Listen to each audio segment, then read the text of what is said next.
عنوان: کوئی امید نہیں تھی۔ ایک لڑکا جس کا نام بلال تھا اور اسما نام کی لڑکی۔ بلال ایک نوجوان لڑکا تھا جو اپنے والد کے ساتھ ایک چھوٹے سے گاؤں میں رہتا تھا۔ وہ اپنے نرم دل اور مددگار طبیعت کے لیے مشہور تھے۔ اپنی خراب مالی حالات کے باوجود بلال کا ہمیشہ مثبت رویہ تھا۔ اسے یقین تھا کہ ایک دن اس کے ساتھ اچھی چیزیں رونما ہوں گی۔ ایک دن بلال کی ملاقات اسما نام کی خوبصورت لڑکی سے ہوئی جو اپنے والد کے ساتھ گاؤں میں آئی تھی۔ اسما بلال کے مثبت رویے اور مہربان دل سے مصور ہو گئی۔ وہ جلدی سے دوست بن گئے اور ساتھ وقت گزارنے لگے۔ تاہم اسما کے والد کو ان کی دوستی منظور نہیں تھی۔ اس نے سوچا کہ بلال اپنی بیٹی کے لیے اچھا نہیں اور اسے دوبارہ ملنے سے منع کر دیا۔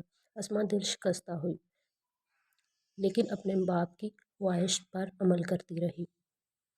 دن گزرتے گئے اور بلال کے مالی حالات خراب ہو گئے۔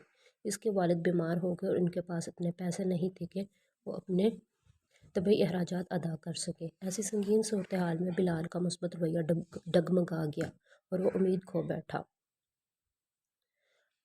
ایک دن اسما بلال سے ملنے آئی اور اس نے اپنے باپ کے منصوبے کے بارے میں بلال کو بتایا کہ اس کی شادی ایک امیر آدمی سے کر دی جائے گی۔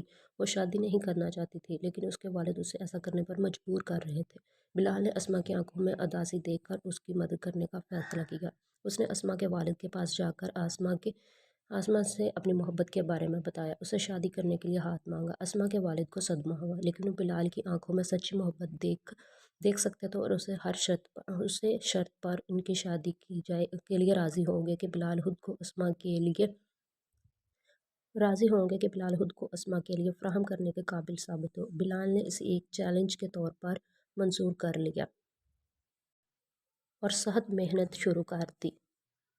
اس نے لمبے گھنٹے لگائے اور ان کی مالی حالات کو بہتر بنانے کے لیے سخت محنت کی۔ آہستہ آہستہ لیکن یقین کے طور پر بلال کی محنت رنگ لائی اور وہ اپنے والد کے طبی اخراجات کے لیے کافی رقم بچانے اور ایک نئی زندگی شروع کرنے کے قابل ہو گیا۔ اسما اور بلال کی شادی ہو گئی اور وہ ہمیشہ خوش و خرم رہنے لگے۔ انہوں نے ثابت کیا کہ محبت تمام رکاوٹوں کو فتح کر سکتی ہے اور عزم کے ساتھ خوشی خوشی کرنے لگے۔